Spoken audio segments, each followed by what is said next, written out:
V poslednej dobe vidím tu na TikToku, že sa virálnou stala kombucha. A samozrejme od veci má tiež jednu, dve.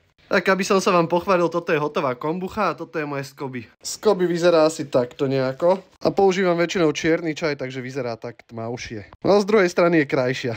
To preto, lebo z tejto druhej strany je to vlastne staršia huba.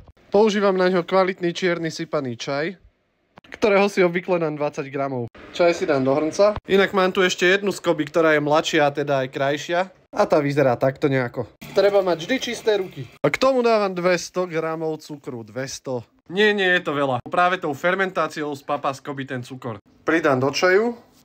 Zalejem zovretou vodou. Cca 3 litre. A necháme ho 15 minút luhovať. Nech je to poriadne silný čierny čaj.